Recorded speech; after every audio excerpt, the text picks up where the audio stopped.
Order! Order! You are an incorrigible delinquent at times. Behave yourself, man!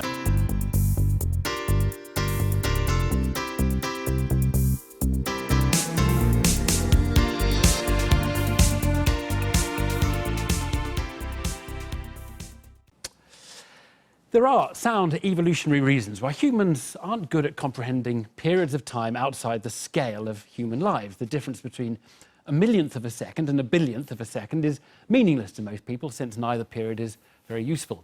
To a computer, though, it is the difference between an hour and a month. Increasingly, financial traders are exploiting high-speed computers and networks to run rings around the market, scooping up billions of pounds in the process.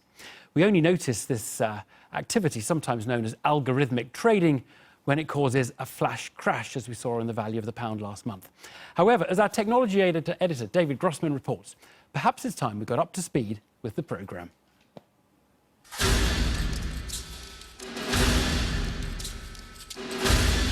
When the Romans invaded, this is where they landed. Richborough Fort on the Kent coast was their bridgehead. The local tribes beaten and butchered.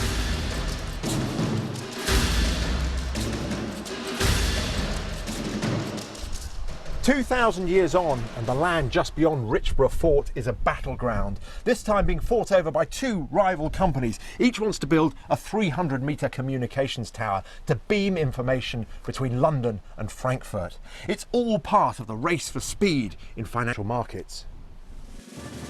One mast is 305 metres tall, proposed by the Chicago-based New Line Networks. The other is 324 metres high, proposed by the Montreal-based Vigilant Global. Both will rent their bandwidth to high-speed computer traders. The arms race to be the fastest trader is completely out of control. We now have trading at microseconds, which are 1/1,000,000th of a second, and it's moving to nanoseconds, which is 1/1000,000th of a second. The miracle's achieved by a new high-power radar transmitter, sending out microwaves in pulses lasting about 1/1,000,000th of a second. The latest weapon in this battle is actually an old technology, microwave signals, a spin-off from wartime radar. Modern fibre optic cables are vastly superior for almost every use. They're cheaper, they're more reliable, and they can carry massively more traffic, but they are slightly slower. Although both signals travel from A to B at the speed of light, which in a vacuum is 300,000 kilometres a second, in the glass of the fibre optic it's slowed to a pedestrian 200,000 kilometres a second. And a cable takes a meandering route, meaning more delay. The microwave goes fast and direct. This advantage means that if a share has just gone up in London, the news will travel to Frankfurt down the slow cable. The high-speed trader, though, can beat it to the Frankfurt Stock Exchange, buy at the old price, in the certainty of a risk-free profit. Essentially, what they're doing is trying to get in front of the next slowest trader, to pick off a few pennies here or there. And at the end of the day, though, a few pennies here or there are tens and tens of billions of dollars in the pockets of predatory high-frequency traders. Of course, you don't attach this hugely expensive, ultra-fast network to something as slow and stupid as a human being. This is trading by computer algorithm. What the human does is set the parameters for the computer to say trade if X happens, or trade on the back of this, that and the other, and then the computer will execute that itself. So the risk lies in, if there is a glitch to that system, if it doesn't work, then you can see the wrong trade being put on or a huge price move. It's a flash crash for the British pound as the world's fourth most... We only hear about these algorithms when they go wrong, and the potential for triggering financial Armageddon is real. However, what we often ignore is the cost of algorithmic high-speed trading when they're working well.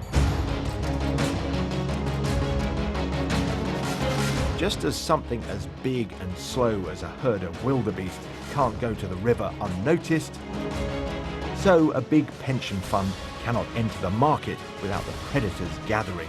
The algorithmic traders are constantly sniffing for prey, sending out millions of fake orders. About 99% of all trades are canceled in a millisecond.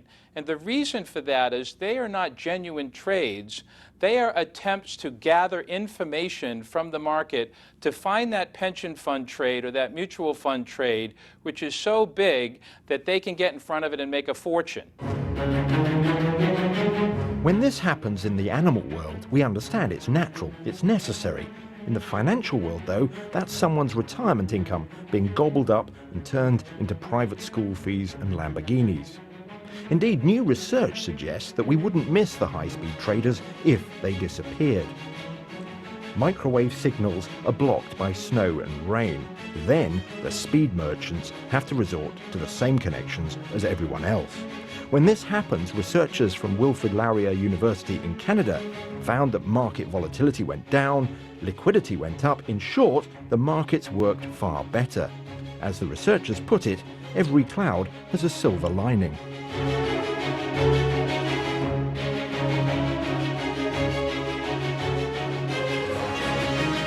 From up here, the financial world looks beautiful enough, noble even, but the exchanges, including the London Stock Exchange, encourage high-speed trading. They make money by selling them preferential super-fast access to market data. The question is, how much of the activity that's taking place over there is of any benefit to the rest of society? How much of this is just about rich people using technology to make themselves even richer at the expense of the savings and pensions of the rest of us?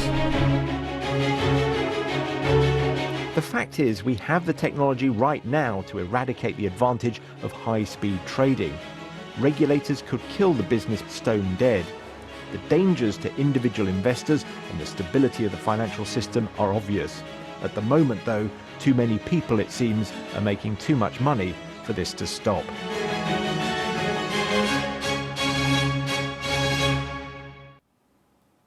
David Grossman there. I've been getting away with it all my